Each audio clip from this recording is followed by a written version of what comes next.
Hello, everybody, and welcome back to Scottish Independence Podcasts. Our guest is Dr Philippa Whitford, who, as I'm sure you'll all know, until very recently was a SNP MP. Philippa's a recently retired breast surgeon as well, has lived in Gaza. We have covered a presentation that she gave on her work in Gaza last year, and it's still so topical and the situation is so fluid that we asked Philippa to give us an update of where she sees the situation now. We're delighted that she was able to do that. Yes, when you're speaking with someone who has a much fuller sense of the situation on the ground, by which I mean a much fuller sense than you get from the media in this country. She's got the background knowledge of having lived there, knowing the people, especially knowing the hospital situations, and the hospitals have all gone now. They've all been targeted. Yes. So without any further waffling from us, let's welcome Philippa into the studio and hear from her. Where do we start to talk about this? I think that is the challenge. I mean, where do we start? I'm somebody who doesn't tend to give in to despair. I think if something's wrong, get up and fix it rather than moan about it. But really, some of the things we're looking at in the world, particularly what's fed by Trump and what's specifically in Gaza, and we mustn't forget the West Bank, are kind of really quite overwhelming at the moment. When I gave that talk to Christians for Independence, so that was kind of, approaching a year ago now, the degree of destruction, the degree of displacement of people, and of course that has just gone on and on. There's probably, I can't imagine that there's an undamaged building left in the Gaza Strip anywhere. But what we know that happened from last October was this attempt to literally just clear the land in northern Gaza, which is just north of Gaza City. And we've just seen destruction of everything. I mean, all 12 universities are gone, including 2 medical schools. There isn't a single undamaged hospital, but many of them are not even able to function at any basic level whatsoever. And so one of the most appalling things in Gaza has been the attacks on civilians, the attacks on civilian infrastructure, all of which are not allowed under international humanitarian law, the Geneva Conventions, and the rules of war. After the Second World War, there was a recognition of the appalling things that were done, particularly to the Jewish people with the Holocaust, but also to other communities and to civilian populations. And it wasn't meant to be never again for Jewish people. It was meant to be never again for anyone. And unfortunately, I think one of the big casualties of what's happened over the last 16 months is the complete destruction of international humanitarian law itself. Including our UK government, but particularly America, Germany, and others, in defending the indefensible, they have undermined international law, international order. And that puts at risk literally anybody on the planet in the future. If we're moving to a time, and obviously this is flagged up a bit by some of Trump's spoutings, that just might is right, then that's actually a very scary world. And that is a bit overwhelming and a bit difficult to sort of deal with at the moment. But I think even just taking that time, what happened on the 7th of October was an atrocity, 7th of October 23. And there's no getting away from that. And, you can't undermine the humanitarian sympathy for bereaved families in Israel or hostage families in Israel who've wondered if their loved ones are alive. Either you're humanitarian or you're not. If you only think that one death counts and another death doesn't, then you're not a humanitarian. But what we have seen in our media and our politics is a recognition of the Israeli deaths on the 7th of October and IDF casualties in Gaza, but a complete minimization or dismissal of the slaughter of tens of thousands of Gazan civilians over the last 6 months. Indeed, and you sent us some photos of more recent photos taken in Gaza. This is Shifa Hospital, which was the main hospital in Gaza City, the biggest hospital in the Strip. Obviously, we had all the claims of there was a control center underneath. There was a basement. This was an Israeli hospital. They built it in 1983, and they built it with a basement.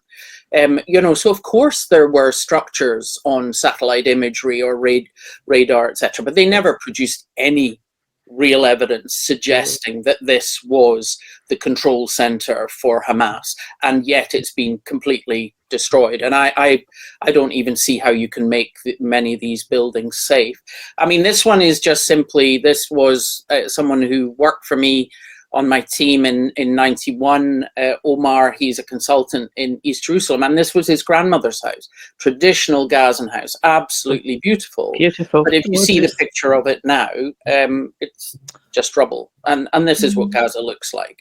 So, and that's the same. That's the same building, is it? That's the same building. That's the same house. You can see the arches. Heartbreaking. But this is what you see. As I say, there's mosques, there's churches, there's the universities, the library and archive of history in Gaza. All of these things destroyed. So culture, knowledge, learning, massively destroyed. And this is a picture from when Ahli Arab Hospital was hit by the rocket on the 17th of October in 23. And I was actually, because it's breast cancer month, I was just about to start a live webinar with Al Ahli regarding the breast cancer project that I helped set up in 2016. And it was only when I had joined the webinar that they told me what had happened. And obviously this was being streamed, and I had to get through that hour with no idea whether friends and colleagues had survived. Of course, we were not linked with Ahli because this had just happened. And while there was all the, oh no, this was a misfire of a Hamas rocket or whatever else, there's lots of skepticism on both sides as to exactly what it was. But it did result in hundreds of deaths and casualties. So it was incredibly destructive. And what we had at that time was, oh no, it was definitely not Israel. We don't attack hospitals. That was the defense at that time. Whereas actually when they invaded in 2014, they invaded through El Wafa Hospital, which was a head injury and spinal hospital. And they left nothing but sand and rubble. So this idea that, the IDF would never attack a hospital. Of course, the last 16 months have disproved that. But also the other narrative of it all started on the 7th of October. The people of Gaza have been locked in Gaza for 17 years. Patients not allowed to go to Jerusalem for cancer treatment, for radiotherapy, drugs, difficult to get in, difficult to get medical supplies, people, even children being sent up to Jerusalem, their parents not allowed to go with them. So Gaza has been under blockade for 17 years and obviously has been occupied since 67. And the people who are the 1948 refugees within Gaza were driven there in 1948 when 750,000 Palestinians were displaced out of what has become Israel. And obviously, we're now talking about people being displaced out of Gaza altogether. I mean, it's just unimaginable that we have allowed this kind of atrocity and these kinds of atrocities to go on and on into the 21st century. And if you lock people in a pressure cooker, is it altogether surprising that there will eventually be a violent explosion, which is what the 7th of October was? I mean, I'm not justifying it. I've never been a friend of Hamas. But the idea that what existed on the 6th of October was peace, because people say that, oh, there was a ceasefire on the 6th of October. You had peace on the 6th of October. No, you didn't.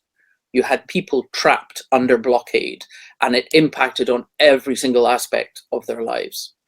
Yes, I mean that 7th of October.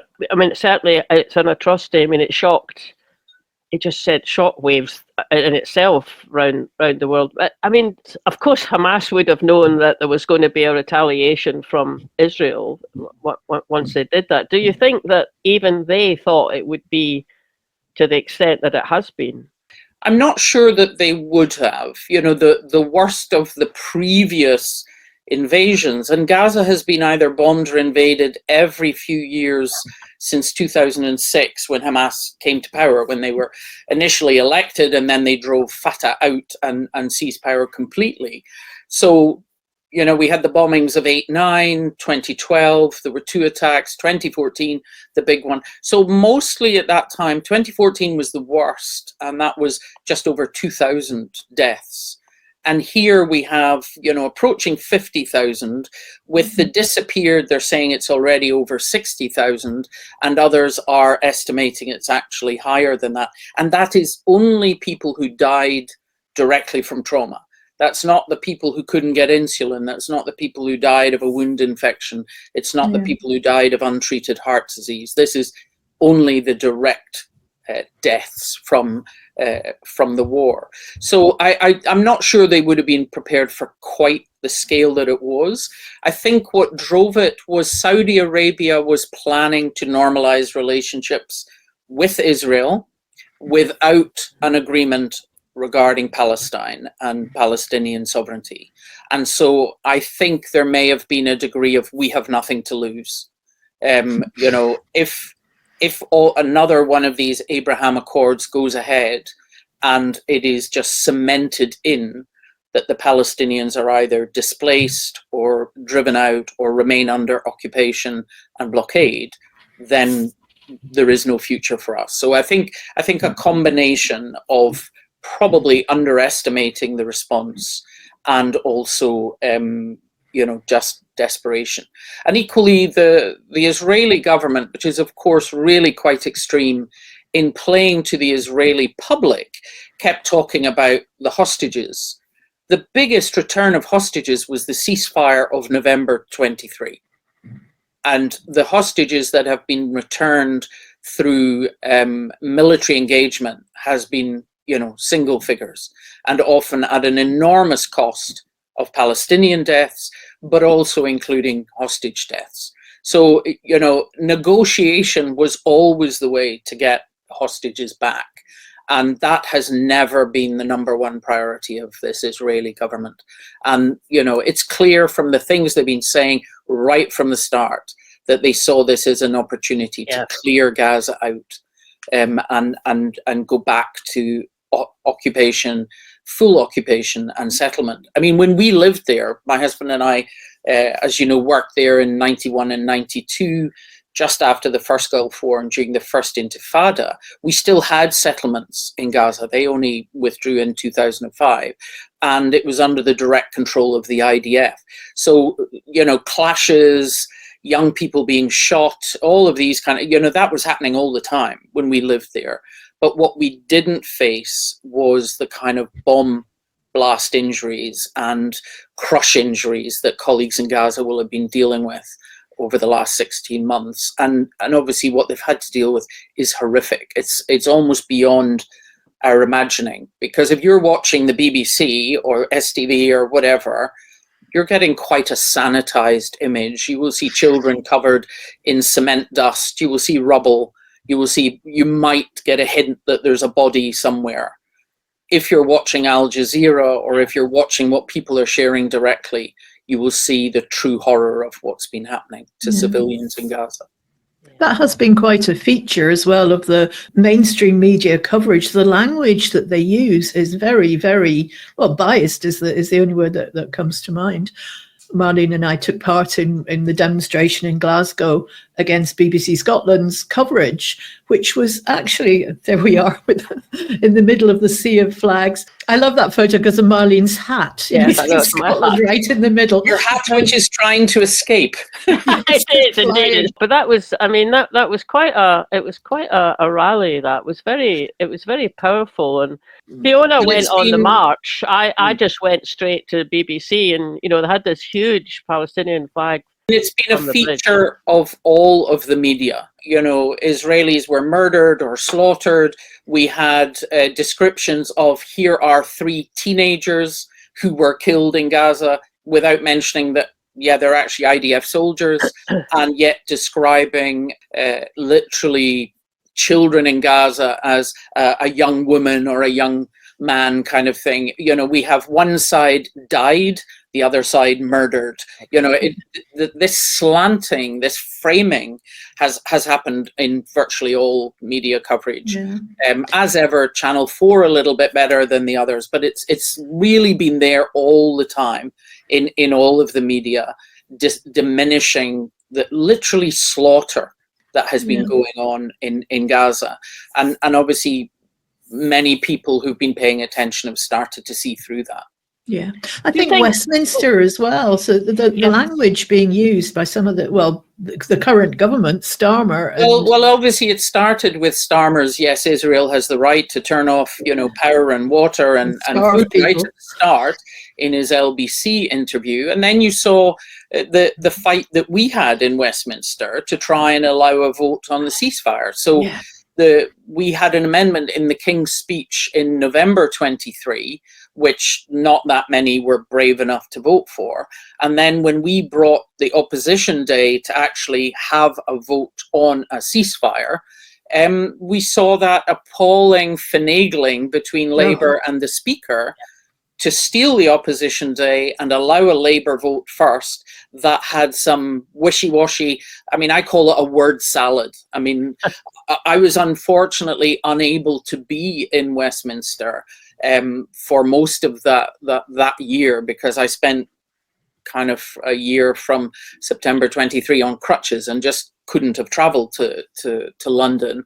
And it was so frustrating watching it on the television, as probably the only MP who's ever lived in Gaza, and to listen to the euphemisms. I mean, David Lammy kind of saying it's not a genocide until 1 million people have been killed. Well, what about Srebrenica? We don't say that wasn't, you know, I mean, just that undermining of international humanitarian law, I think, is one of the most shocking things of this. And the problem is that lays down an appalling legacy for the future, you know, which is, well, Putin's okay because might is right. There, you know, there are no rules of engagement. If you've got the power to invade a neighbor, that's okay. And we have, the UK government have, so, you know, supported that and fed that and undermined that rules-based order.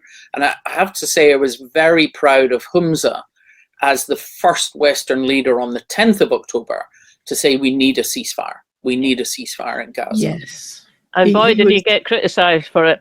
Oh, yes. All over. Yeah. Oh. So do you think that language that, you know, we've heard coming from Westminster, I mean, obviously some other countries as well, but certainly from Westminster, do you think, I mean, is that linked up with the fact that Britain provides arms for Israel?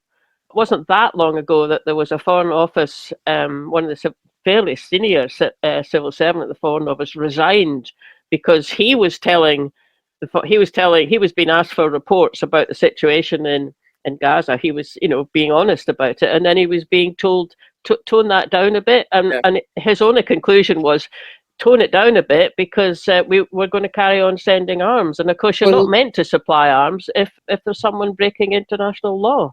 Absolutely, and you know, there was a committee that is meant to review things like arms export licenses.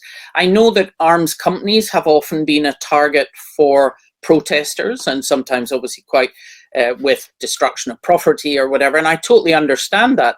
But we do have to remember that when we think about Ukraine and sending arms to Ukraine to help them defend themselves against Russia, suddenly we think, well, actually, that's good. Those weapons or equipment are useful. It is a government who is meant to say, I mean, I'm a pacifist anyway, so I'm not hugely into that, but we do have wars and we do have situations where you have to defend yourself. We would never imagine an independent Scotland without a defence force. So you will have arms, but you are meant to have a strict control of where they're sold. And in the past, they would have had a committee doing that, which was disbanded. And although this government have now taken away about 30 out of 350 licenses, the kind of F-35 parts, those are the planes that are dropping the bombs. And so there's no significant withholding of arms or embargo on arms from the UK. And that combined with the kind of language that always is defending the Israeli stance, no matter what they're doing. You know, ethnic cleansing, using starvation and the withholding of fuel and power, the withholding of medical supplies, all of these things are against international law.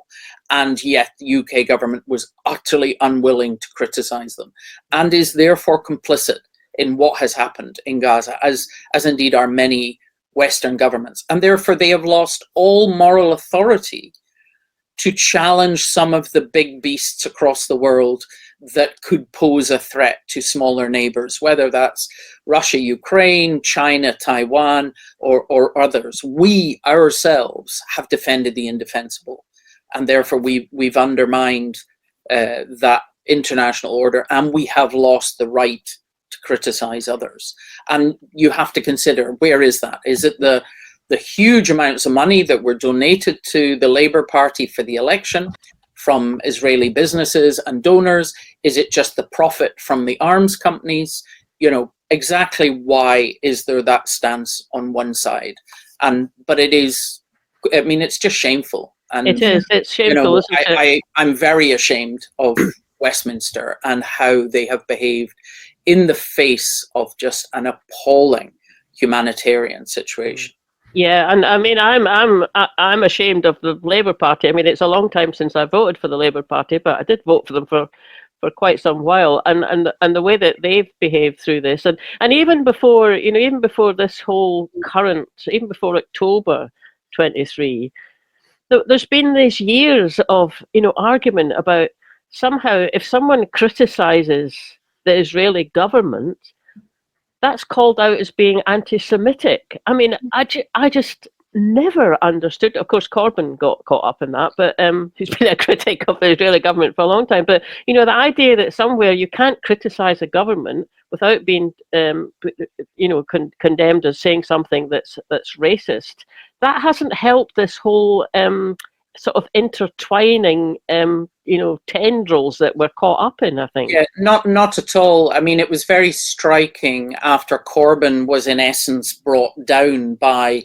the accusations of anti-Semitism. Now, there was anti-Semitism within the Labour Party. Yeah. When I heard Labour MPs talking about some of the abuse they were getting and how slow the party was to deal with that, I mean, I was shocked that at what was happening to some Jewish Labour MPs, and that is appalling, and it had to be dealt with. But what it also did, just as you say, if you even criticise the Israeli government, which anyone has the right to do, to criticise any government, and certainly any politician has the right to do, you are immediately accused of anti-Semitism. And what you could see in Westminster is there were a handful of Labour MPs who, you know, had been very active on this issue for years, who remained committed, who remained part of our cross-party groups. I was part of 2 cross-party groups, one internally within Parliament and one that also involved NGOs, non-governmental organisations, charities and so on. We would meet regularly. And what you saw is that in debates, it would now only be the very committed voices on both sides of the argument who would turn up, and MPs who were not so committed would just run a mile. You know, it was I'm not getting involved. You know, some of that a bit has changed because in their postbags, MPs will have been getting lots of emails and letters from constituents.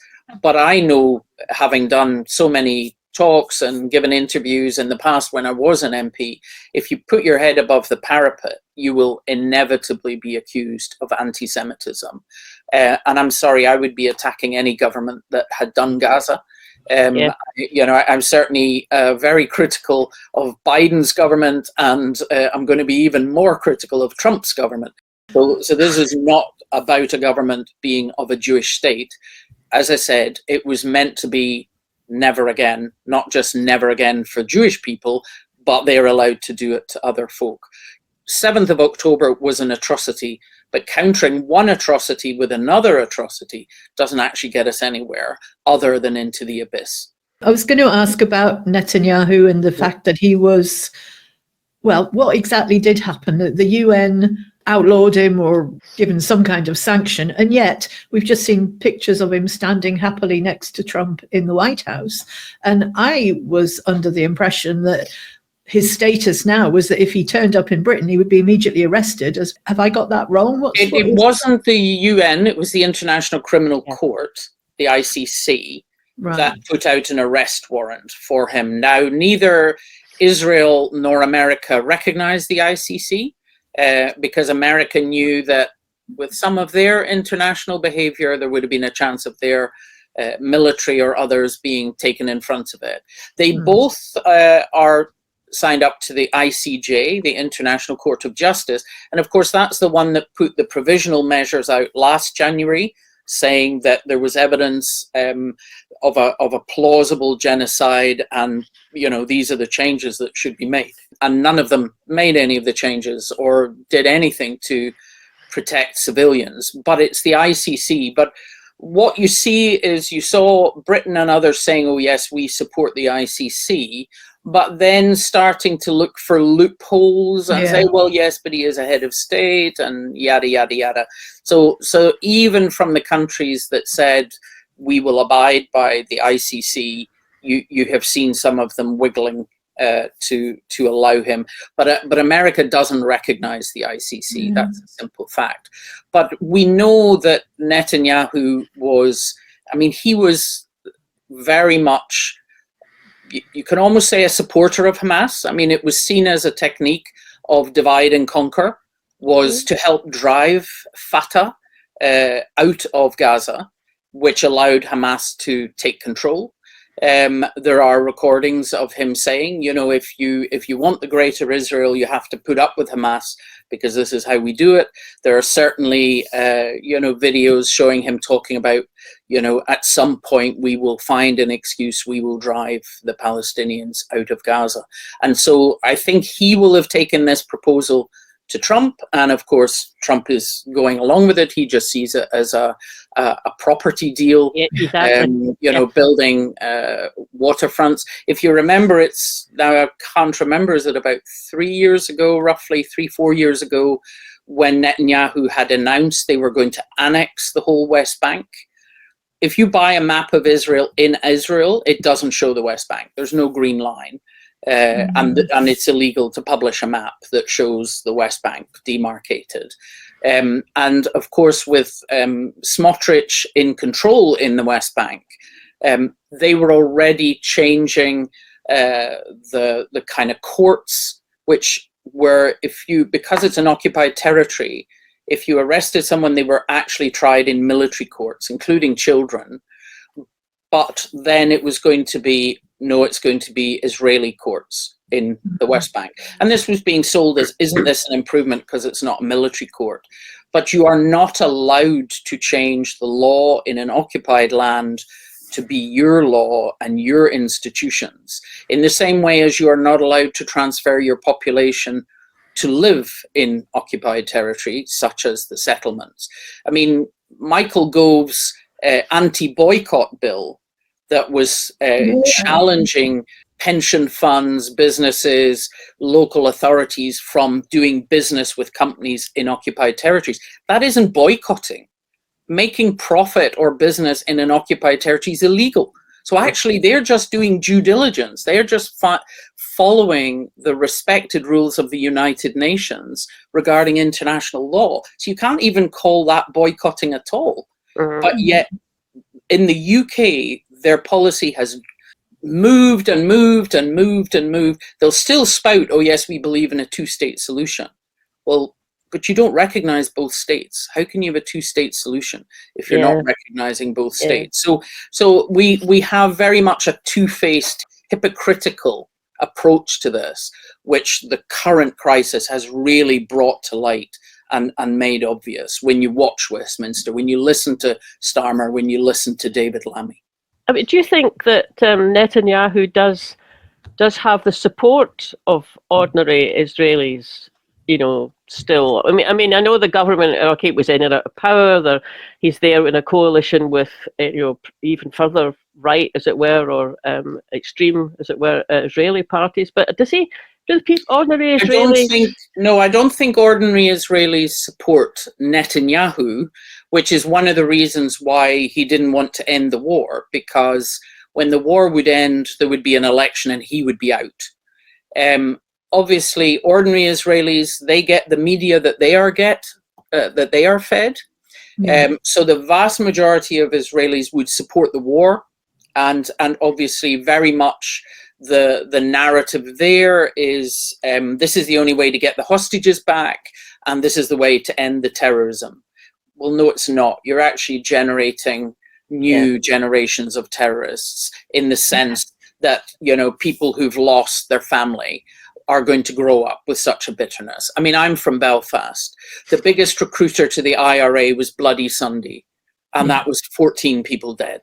So you can imagine what 60,000 people dead does. The only way to achieve peace, both for Israelis and Palestinians, is to negotiate a just settlement and a just peace. And there are people in Israel who see that, and there are you know, charities and NGOs in Israel who campaign for that.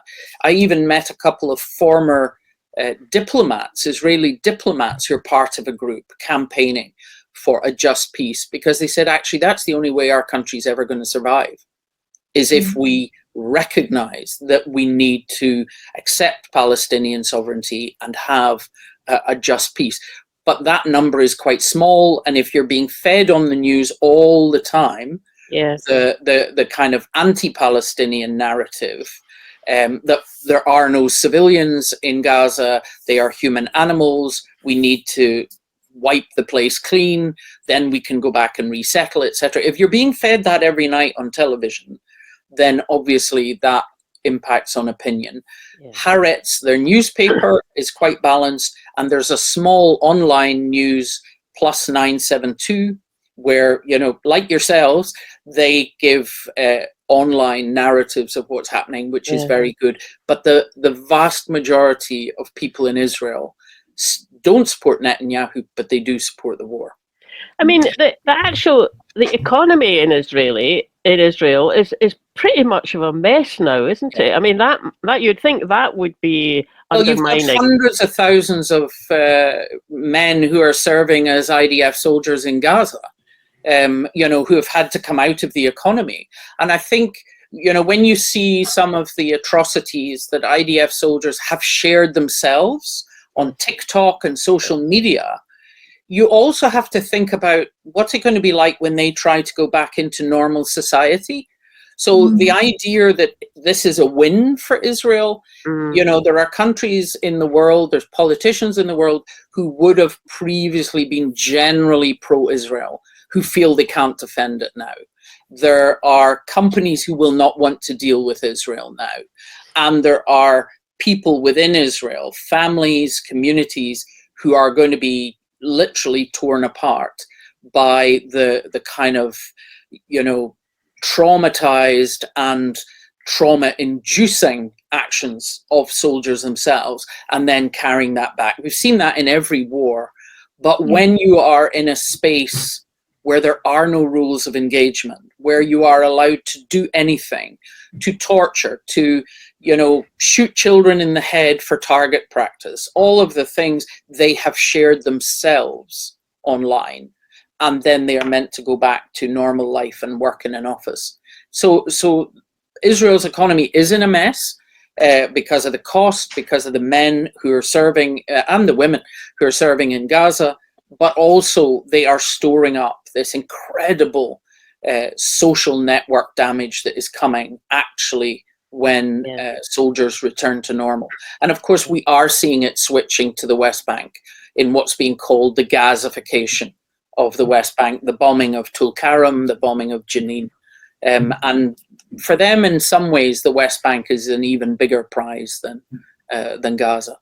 And is there anything to be gained by, I mean, I won't pick up anything produce in the supermarket now if it's come from Israel, and it's a tiny little personal token protest. And I used to do that with South Africa back in the day as well. Does that kind of thing have any impact, or does it just make you feel slightly better yourself? I think everybody doing their little mite, even if it does just make you feel better, there's nothing wrong with that. What you find is sometimes it's quite hard to identify Israeli produce. Before the current crisis, I would have been very much wanting to not purchase anything that was from settlements. But again, that's not, that's not marked out. So therefore, your only way of avoiding that is to avoid Israeli produce. But I think there will be people who in the past would not have wanted to support the full boycott, disinvestment, sanction approach, who would now, because they see, well, how else can I deal with it? Yeah. And I think there will be big companies who will have to think about, okay, we are doing business with settlements, we invest in settlements, or we invest in Israel, etc. What is the damage to us as a company? And I think there will be these decisions in boardrooms. And this is what I mean, that actually in the longer term, Israel's position in the world and the international community will become harder for them. They think they're winning if they drive people out of Gaza or whatever. Oh, this is a big win for us. And of course, part of the wanting Gaza is the oil and gas that's been discovered off the Gaza coast, which of course Israel is aiming to lay claim to. So they will see just that they gain, but I don't think there's any insight in this incredibly right-wing government as to the losses that Israel faces. Just the damage of their own society. There's a group called Breaking the Silence, and that was former IDF soldiers who were traumatized by the change in rules of engagement in 2014, where it now was much more attacking civilians, and they struggled with that afterwards, and they formed a charity which is very active, but they really struggle in Israel because they're looked upon as if they were traitors. But the rules of engagement in this war have been way beyond that. Yeah. And what's important to consider is the not just indiscriminate, it's actually deliberately destructive. So there's a lot of use of AI. And so there's an AI system called Lavender, which identifies targets, and apparently identified 37,000 Hamas operatives. Now that appears to have included doctors, university lecturers, deans, etc. So people who were working for the, if you like, the civilian Hamas government running the Ministry of Health or the Ministry of Education, etc., were all just being classed as Hamas operatives, as opposed to, okay, here's Hamas gunmen, here's terrorists, here's violent, we're after them. And then when they would identify this, and there's been quite a lot of articles written about the lack of a human oversight to kind of rein in the AI, if you like. They changed what was considered the acceptable civilian loss to achieving the elimination of one target. So they massively increased the numbers of civilians who could be killed if you took out a target.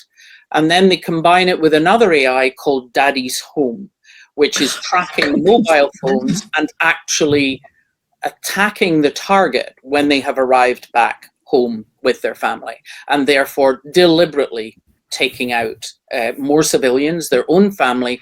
But because they live in apartment blocks, you've seen how apartment blocks have been taken down supposedly to take out one Hamas operative or even a commander, even a senior commander. And then you have 50, 60, 70 civilians who've been killed in that process. So this is one of the first of this kind of war, if you, I mean, it's so one-sided, it's almost not right to call it a war, but where we've seen AI literally kind of taking over and removing the thought process of a human to think about, okay, what about after the war? What about we actually want to protect hospitals or universities or whatever else? And it's that utterly indiscriminate nature of the slaughter in Gaza that is very hard to take when you're in touch with people on the ground. And the picture I sent you with all the photographs, that is a friend of ours from the early 90s, Dr. Abdul Latif, who was the director of hospitals in Gaza. When I give my talks, I say they are not numbers. This was our friend Abdul Latif lost 48 members of his family in one night when his house was bombed. It was supposedly in a safe area in the middle zone. It wasn't near anything else. I'd been there. It was a detached house with a big garden, no other targets nearby, and it was hit. Abdul Latif survived because he was working in the hospital, but he lost 48 members of his family, including 3 children, 3 grandchildren. The youngest was 5 months old. And it's this indiscriminate nature. And I can't help but feel that his house was targeted because he worked in the Ministry of Health, the Hamas Ministry of Health. I mean, that's like saying in the 80s, I was a Thatcherite because I was a doctor in the NHS under the Conservative government, So it's quite bizarre to have removed the demarcation. And this is Dima, this is his daughter, who was an Erasmus student at Glasgow University, and she worked for the World Health Organization limb reconstruction team in southern Gaza. This is last March. This is me. I'm propped up on one crutch at that time with very great difficulty, I can say. But I just had to go and speak out. I would be at healthcare vigils more often, but kind of standing and walking is difficult. This is when I got to go back to Ahli Arab Hospital in 2016. I had the chance with Medical Aid for Palestinians, and that was the charity we'd worked with in the early 90s. When I became an MP, I got the chance to return. By then, I purely had been doing breast cancer surgery, and they were normally much more trauma orientated, but they let me go on a scoping mission, and from that we set up a partnership between Gaza and Scotland. I recruited specialists all around Scotland who would work with colleagues in Gaza. We would do 2 training missions a year to Gaza, and we also linked every Tuesday morning at 7 o'clock online to discuss patients, exactly as we would do in a treatment meeting here. And our colleagues in Gaza, they transformed their service in a matter of 4 years. I mean, it was just fantastic. And this was the women's group in 2016 that I met in Barej refugee camp. And every woman I met in that week who'd had breast cancer had had a mastectomy, every single one, no matter how early their cancer was. All of them had had what's called an axillary clearance, which is quite a radical surgery under your arm, and half of them had what's called lymphedema, which is a big, heavy, swollen arm. And that was why I thought, no, come on, we really need to move into the 21st century. We'll put the link to a presentation you gave for Christians for India in the bottom of this, because you go into a lot of really fascinating detail about your times there, and it'd be really good if people would like to see that from this.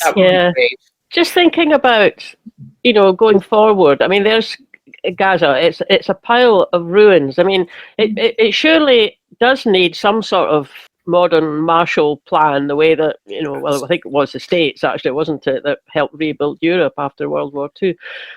I mean, Trump obviously would like to have his Riviera and Trump Tower, so we're not going to, hopefully that the world can avoid that happening. But do you think some sort of Marshall Plan effect is possible? Absolutely. I mean, it's funny you say that, because that's exactly the example that I've tended to use, that the international community would really need to massively rally round and commit for the long term. The problem is that you would need to be having some degree of stability and future. What we saw after the 2008-9 bombing is charities and international players were quite good at coming forward with money to rebuild, to restart projects, get clinics going again. But after 2014, some of the charities said it was much harder to get engagement, because there was well, what's the point? Well, why should we bother giving you money? It's all going to get bombed again in a couple of years' time. So there would need to be that underlying political agreement that recognizes that actually Israel has a lot to gain from peace as well as the Palestinians. And the only way to get a peace that'll last is a just peace. But once you start to have that moving forward, you would need enormous investment. I mean, enormous investment. The scale, if you look at some of in that talk I gave, the satellite image showing the map of the destruction, and that was last March, so we're a long way on from that. I think there's probably not an undamaged building anywhere in Gaza. And there's a lot of areas that are literally razed to the ground. And on top of that is farms have been destroyed. Olive groves have been bombed. So, when we lived there, when I give a talk, I have a picture of my husband Hans at the fruit and veg shop, and there's tons of fruit and veg. There was no shortage of food. There was no hunger when we lived in Gaza in 91 and 92. Gaza would struggle to feed itself now. And so you really, the scale of the rebuilding is massive, and it therefore would need this coordinated multinational response and investment as part of an investment in a better future and a Palestinian state. We need countries to recognize Palestine, to accept that the only way you're going to have peace and not have World War III is to deal with the running sore that, as you said at the beginning, Marlene, has been going on for decades. And the international community just kept, they paid attention for a month when there was a crisis, and then they move on. This time we can't do that. The ceasefire that's in effect just now, then, are you hopeful that that's going to lead to something, or is it too fragile? I think it is very fragile, and if you remember, it's in phases. Netanyahu boasts within Israel that Trump accepts that he can go back to fighting if he feels the need. It's clear that Trump wanted that for his inauguration. Oh, look, I have brought peace to Gaza and we have a ceasefire. But it is also clear that there is the backroom deal with Netanyahu that they can go back to fighting. And also this idea of literally just driving people out and ethnically cleansing the Gaza Strip completely, which would inevitably be very violent. The idea that Gazans won't resist that is naive is too soft a word. So I worry that we might get to second stage. We might get a bit more of prisoner release and hostage release. But are we really going to get to some serious plateau that will lead us to future negotiations that are serious?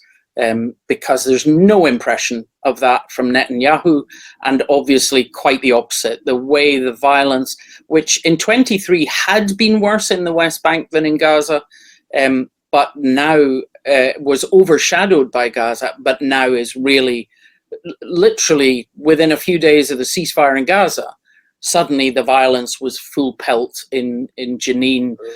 We've seen them, destroying the roads, destroying the infrastructure, bombing, etc. And it literally is this Gazification of the West Bank. And so it's hard not to give in to despair, but equally despair is cheating.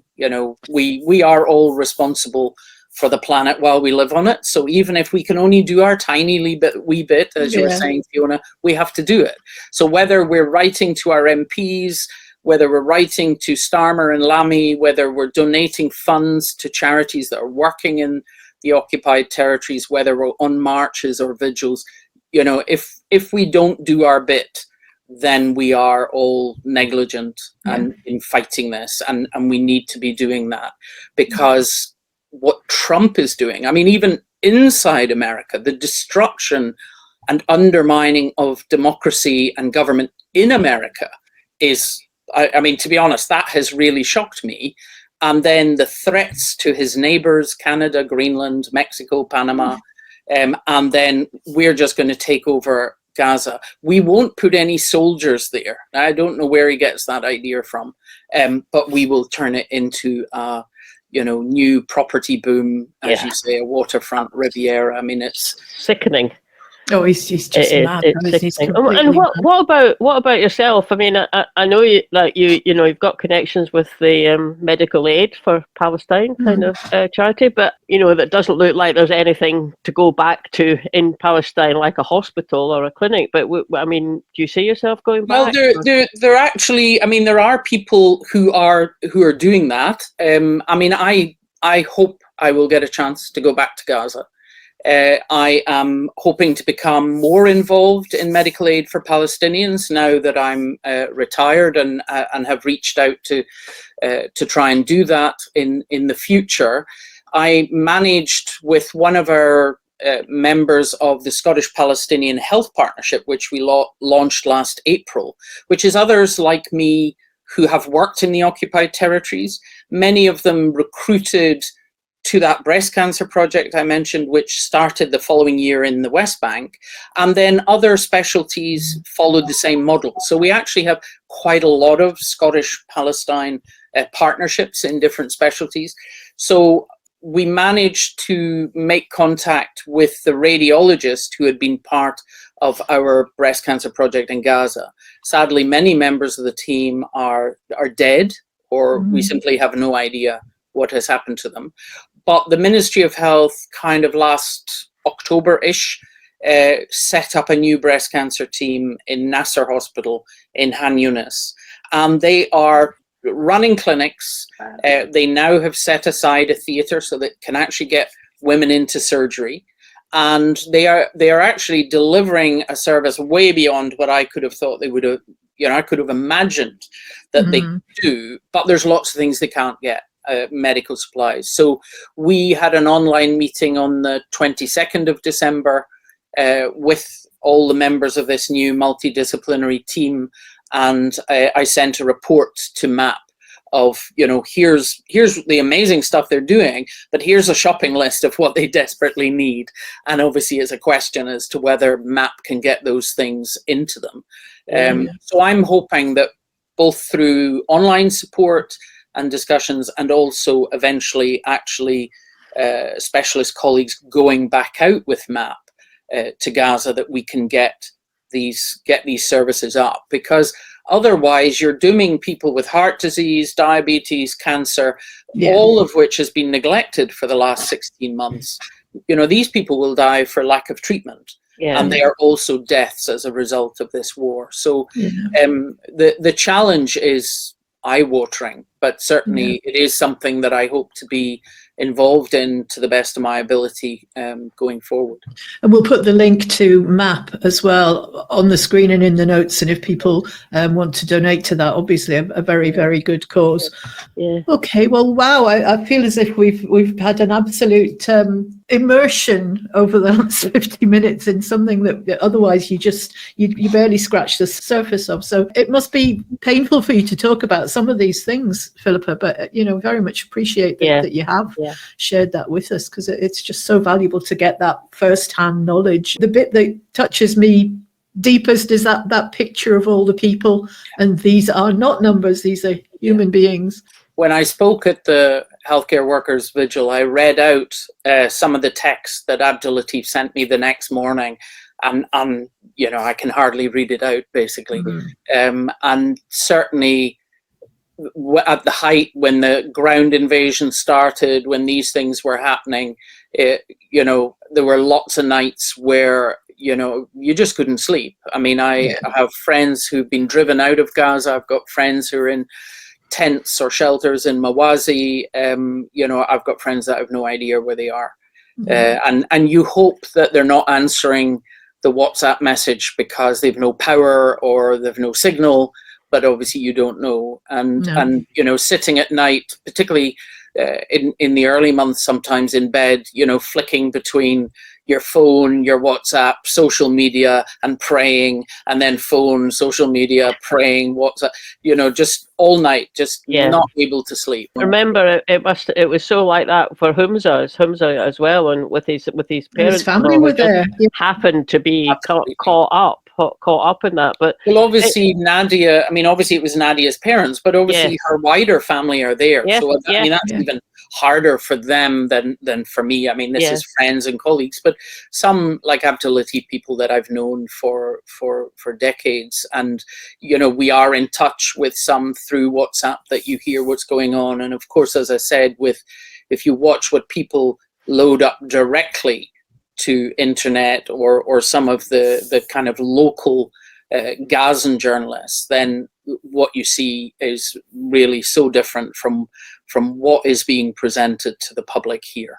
Yeah, the photos that you sent from early on when you were there, there's one of these slides. Oh, that's you. And look at that one. I just saw that and I thought, oh, what a lovely photograph. What a lovely photo that is, actually. I loved living in Gaza in 91 and 92. I mean, it was hard work. You know, I mean, it was 6 days a week and on duty every other night and dealing with emergencies like this. This is a young lad who'd been shot through his femoral artery. This is me with Dr. Ali and Omar in the garden. This was one of the few green spaces that people could access in Gaza City, and was the waiting room. There was no appointment system. You know, they would call the name. The patient, their relatives and the patients would all just sit in the garden until it was their turn. But this is what I mean. There was no hunger in Gaza in 91 and 92. But the Palestinians are incredibly hospitable and welcoming. And, you know, I felt, being Irish, there was really quite a lot of parallels in the culture. Very much family, hospitality, music, lively, friendliness. And I loved living in Gaza, and Hans had arranged a job to come back to on Mull to do his GP trainee year, or I mean, I'd have been happy to have stayed longer. But obviously what they've been through in the last 16 months, unimaginable for us. It's been heartbreaking. I mean, it's heartbreaking for me, and you know, I'm going to bed in a warm, comfortable bed, and I can't help but think about that every night, the situation that they're in, and that suffering over so long, such extreme suffering for such a long time, and the international community have stood back and let it happen, or have even been pouring petrol on the fire by selling. Which undermines the whole purpose of having any kind of international law, doesn't it, if it can't do anything? Yeah. Well, thank you so much for spending time with us. This has been just fascinating to listen to, but in a sort of heart-wrenching way, if I can say that. Yeah. You're very welcome, and it's been lovely to speak to both of you again. As I was saying, you know, when you listen to someone who's lived in the country over that length of time, who's got all those contacts, who's been, you know, ensconced in setting something up, and for them to see that work be destroyed, which is not to say that it can't arise again, but it must be heartbreaking. Well, no doubt with a lot of other emotions. And actually, I found some of what she said was quite chilling, particularly in terms of how the Israelis have targeted Palestinians. The use of AI, that was horrible. You know, as we said during that, Philippa herself has done a lot of fundraising for, medical aid for Palestinians. If any of you, having watched or listened to the podcast, can give a bit of money to MAP, we'll put the link up, and you can do that. Okay, thanks for watching, everybody. Thanks for listening. Yeah. Thanks for listening, everybody. I hope you enjoyed that. If you want to make sure you're following us and subscribe to us, then you get notified every time we put something new out, so you don't miss anything. That would be great. Also, you can click the little bell if you're watching on YouTube. And sign up for our mailing list. You can do that from the website, and we always send one out at the beginning of each month to tell you what's happening. Last but not least, you can buy us a coffee on coffee.com.